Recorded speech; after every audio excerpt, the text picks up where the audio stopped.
The Formula One paddock has arrived in Monaco, not just for the glamour, the champagne, or the celebrity yachts, but for what might become the most unpredictable Monaco Grand Prix in recent memory. And for the first time in a long time, strategy might matter more than status. Because the FIA has just thrown a massive wrench into everyone's usual Monaco plans, a mandatory two-stop strategy. And in a race where overtaking is almost impossible, that one rule could turn the entire grid on its head. Oh, and did we mention the forecast calls for rain? This isn't just racing in the streets of Monte Carlo. This is a high-speed chess match where a single miscalculation can cost a win. So what exactly is happening in Monaco this year? Who's got the best shot? And why could this be the race that changes the championship fight? Monaco has always been special. Tight corners, barriers inches from the tires, the slowest average speed of any circuit, and yet one of the highest levels of driver precision required.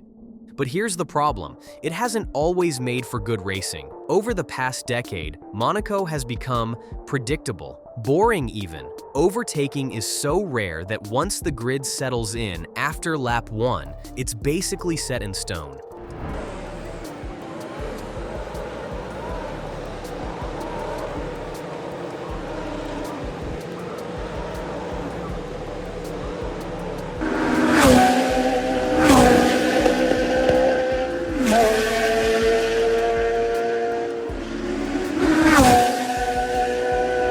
You finish where you qualify.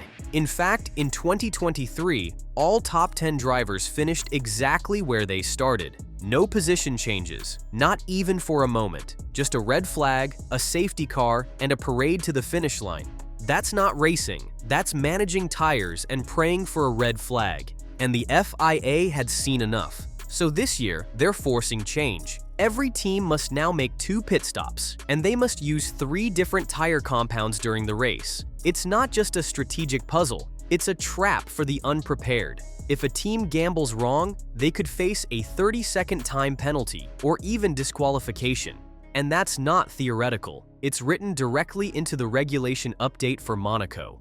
Drivers must make 2 pit stops in Monaco this year. Qualifying is super important in Monaco, with 14 of the last 20 races being won from pole. So this year, the FIA is mixing things up by bringing in an extra stop. The red flag on lap 1 during last year's race meant that everyone got a free change of tyres and no further pit stops were needed. So instead of a tyre management game, this year's race will feature pit stop chaos and strategic options.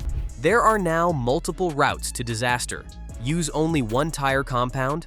Penalty. Skip your second stop? Penalty. Hope for a red flag to bail you out? Not this time. Suddenly, Monaco isn't about surviving, it's about outsmarting everyone around you. Let's talk grip. The traction rating here is 5 out of 5, but don't be fooled. Asphalt grip is extremely low. It's a street circuit after all, slick, tight, and constantly evolving. That means tire warm-up is difficult. That means tire choice is crucial. As for wear, it's minimal. That's part of why Monaco has become a one-stop race, until now. And here's another twist. Track evolution is maxed out. That means qualifying is wildly dynamic. The driver who hits the track even 30 seconds later in Q3 might have up to half a second advantage just because of extra rubber being laid down. In Monaco, the weather, the strategy, and even the exact second you start your lap can change your whole weekend. Let's talk about the real wildcard, the weather. Right now, forecasts suggest a 55% chance of rain on Saturday. That number could go up or down, but in Monaco, weather is everything. One unexpected shower in Q1 and your race could be ruined. One dry patch in a wet Q3 and a midfield team could steal pole. And if race day ends up dry after a mixed qualifying, it's complete grid chaos. Rain in Monaco isn't just an inconvenience, it's a reshuffle button. It turns the grid into a lottery, and for teams that are great on strategy and brave on setup, like McLaren, it could be their golden ticket. McLaren is flying high after upgrades that have transformed their pace. High downforce, slow corners, that's their sweet spot. Lando Norris and Oscar Piastri are locked in. But here's their weakness: team execution under pressure. Hungary 2023 exposed their Achilles heel. Bad calls, miscommunication, A double stack gone wrong, it cost them big. In Monaco, one misjudged call could mean both drivers stuck in traffic for 78 laps. If they can fix their operational issues, they're legit favorites. If not, it's heartbreak again. Red Bull might not be dominating like early 2023, but make no mistake, Verstappen is still the man to beat. The biggest advantage Red Bull has right now is singular focus. They're not juggling two lead drivers. Everything is about Max. Every strategy, every pit call, every upgrade, and in a chaotic Monaco GP, that kind of laser focus might make all the difference. Expect Red Bull to run a clean, efficient, no-frills strategy, and if McLaren slips, Verstappen will be right there to pounce. Ferrari has quietly improved. Their pit stop crew is the fastest in F1, clocking a 2.0-second stop in Bahrain.